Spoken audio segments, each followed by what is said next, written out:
Boa noite, irmãos. Eu gostaria de uma forma resumida estar comentando sobre os efeitos da pandemia na igreja local. Você que é líder, você que participa de alguma denominação, é pastor, é presbítero, é responsável por um grupo pequeno, eu gostaria de estar conversando com você sobre esse tema tão importante, os efeitos da pandemia na igreja local. Esse bate-papo que eu quero aqui promover com vocês, ele foi fruto de uma reunião que nós fizemos ontem.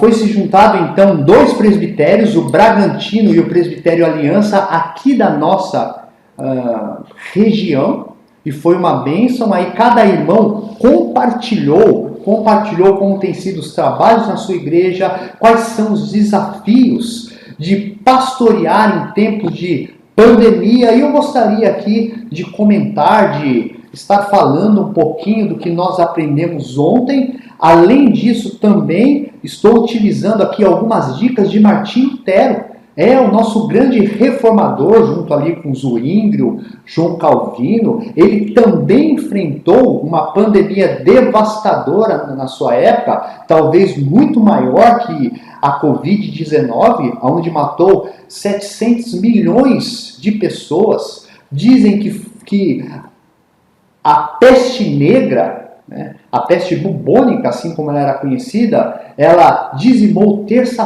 parte da Europa naquela época. Inclusive Lutero, ele perdeu 2 dos seus irmãos para a peste negra.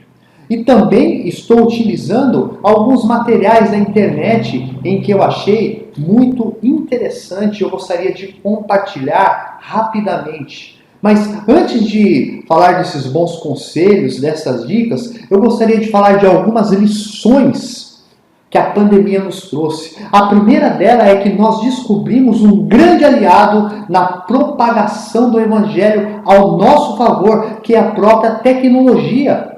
Muitos pastores tinham medo da tecnologia, evitavam muitas igrejas, não investiam em tecnologia, e a pandemia nos mostrou que esta ferramenta ela tem um grande alcance.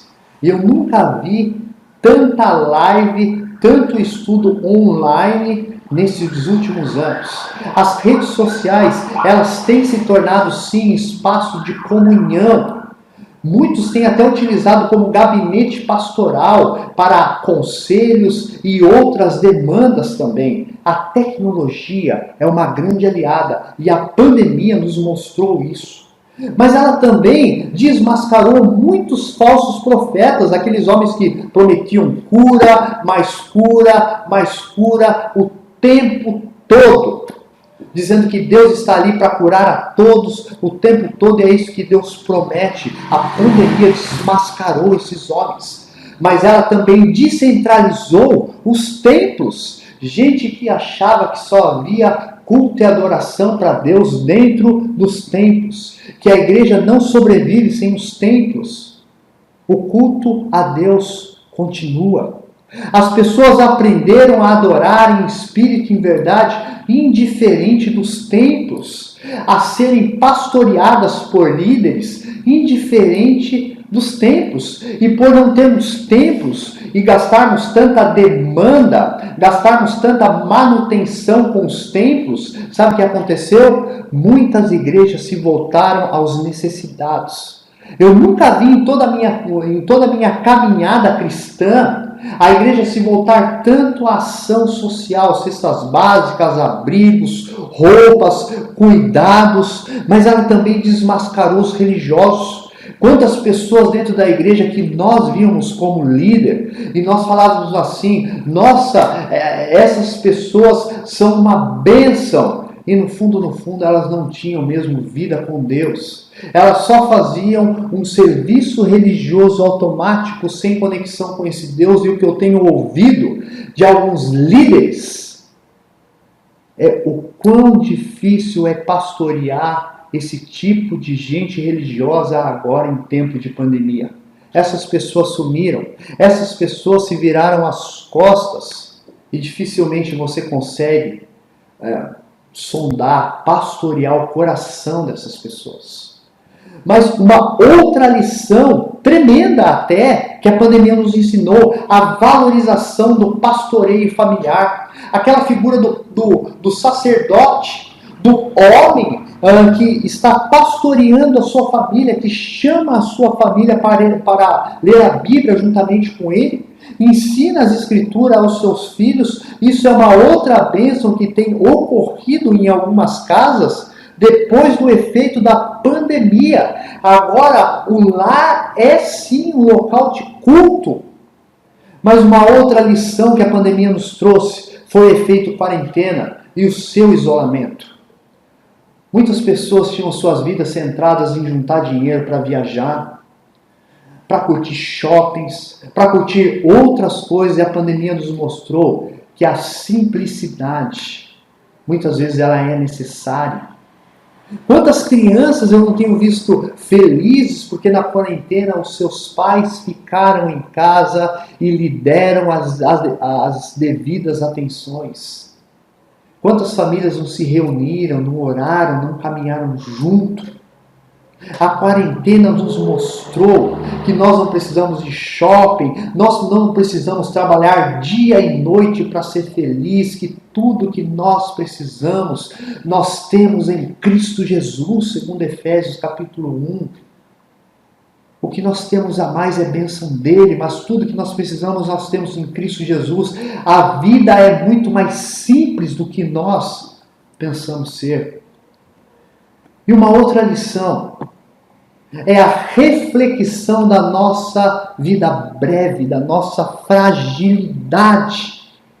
Essa pandemia nos mostrou que nós precisamos depender unicamente desse Deus para os nossos cuidados. Nós não precisamos acreditar, se agarrar com todas as forças, arrumar inimizades, defendendo ideologias políticas, acreditando em países potentes como Estados Unidos, China, Japão. Nós não precisamos disso. O que nós precisamos é se agarrar nesse Deus onipotente. Essa segurança mundial que o mundo secular nos promete através do mercado financeiro, ela é falsa. A nossa vida é breve como uma neblina. Nós precisamos depender unicamente desse Deus poderoso, desse Deus que criou todas as coisas. A Ele sim toda a glória e todo o controle da vida está em suas mãos. Olha para a ciência, uma hora tal cientista fala uma coisa sobre a pandemia, daqui um mês já não é mais, de repente tal remédio cura, agora já não cura mais. Tem horas que eu me sinto como se todos nós estivéssemos perdidos. De repente você vê pessoas com 90 anos sarando da Covid, e de repente você vê jovens morrendo da Covid. Você vê pessoas obesas sendo curadas da Covid e atletas morrendo pela Covid. Parece que não há uma estatística totalmente certa diante da ciência. Nós precisamos agarrar unicamente nesse Deus. Esse vírus nos mostrou o quanto nós somos frágeis. E alguns conselhos e algumas dicas sobre de como pastorear em tempos de pandemia. Você que é líder, você que é presbítero, pastor, você que é bispo, você que é diácono, você que é responsável por algum grupo pequeno, eu gostaria que você entendesse alguns desses bons conselhos e aplicasse na sua vida, que eu tenho certeza que será bênção. A primeira dela é: priorize sua vida com Deus, o seu tempo devocional com esse Deus. Lembre-se que para alimentar a fé dos outros, você precisa estar alimentado. Invista na sua intimidade com esse Deus. Invista em conhecê-lo melhor. Invista nas Escrituras. Fale com Ele. Esteja aos pés dele orando por cada vida, buscando as respostas. Peça para que ele acalme o seu coração.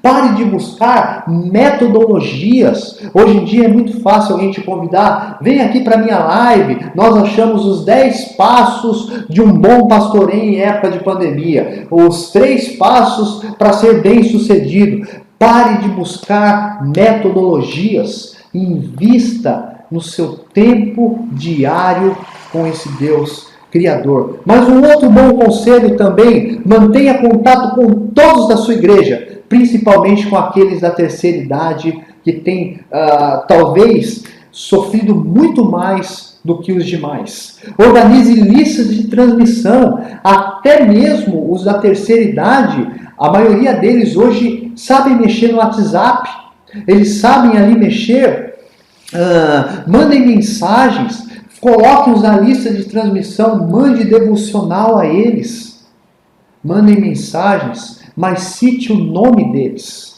Pare de ficar mandando mensagem em massa sem citar o nome da pessoa. É tão bom, eu mesmo, particularmente quando alguém me manda uma mensagem sem citar o meu nome, eu não as respondo. Mas quando a pessoa manda uma mensagem citando o meu nome, eu sei que é para mim na particularidade. Geralmente, eu as respondo. Se você tem uma equipe grande de liderança, divida as famílias da igreja por líderes. Liderar, você vai cuidar dessas 5 famílias, líder B, dessas mais 5, se reúnam uma vez, mesmo online com essa liderança, e pergunte, compartilhe os problemas das famílias e ore por elas. Dê uma ligada. Mesmo para aqueles que não têm WhatsApp, aqueles que não têm WhatsApp, que não têm nenhuma rede social, dê uma ligadinha para eles. Mostre o quanto você está preocupada com a vida delas.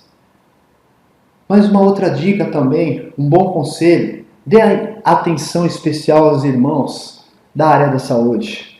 Amados, o cuidado dele, a preocupação deles é dobrado.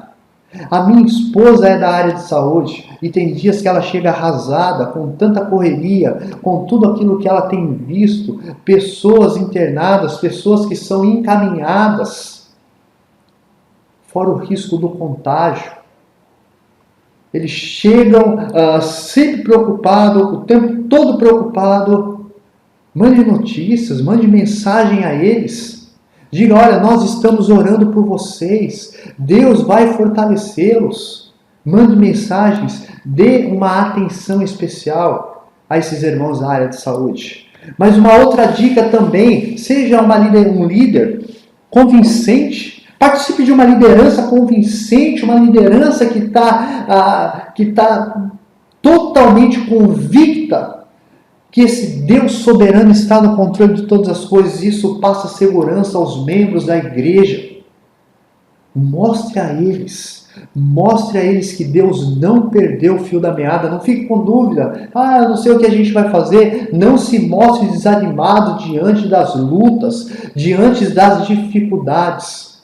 Seja otimista.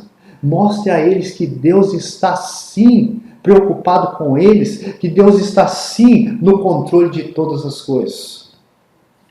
E uma última dica, organize os trabalhos. Que seja, eu não quero discutir essa questão, aqueles que já voltaram, aqueles que ainda não voltaram, organize os trabalhos. Lembre-se que Efésios capítulo 4 diz que uma das melhores formas de edificar a igreja é a gente estar dando ferramenta aos santos, mostrando qual que é o dom de cada um, como exercer esses dons. Então, organize os trabalhos, seja ele online ou local, para que a igreja possa exercer os dons. Faça grupos pequenos.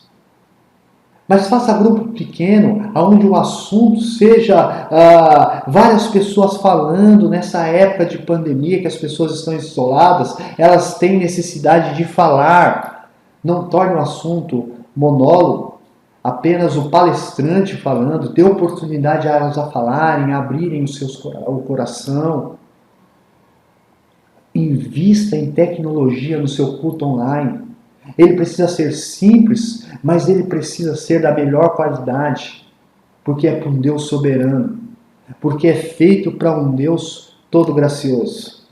E eu quero encerrar esse nosso tempo com esse versículo que muito falou no meu coração. Êxodo 28, 29 diz assim: toda vez que Arão entra no lugar santo, levará os nomes dos filhos de Israel sobre o seu coração no peitoral de decisões, como memorial permanente perante o Senhor.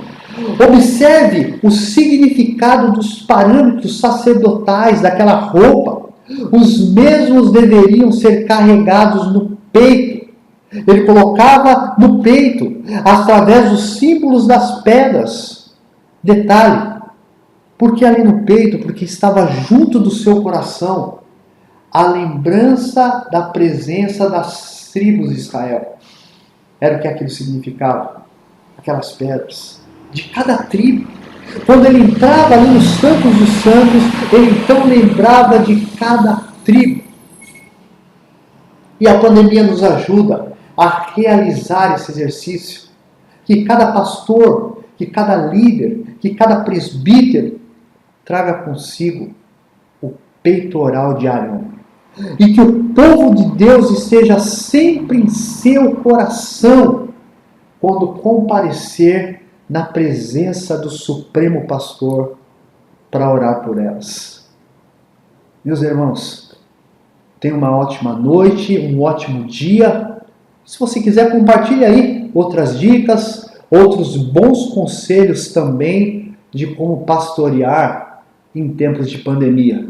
Deus abençoe, um ótimo dia, uma ótima semana e que o eterno Deus esteja conosco. Amém.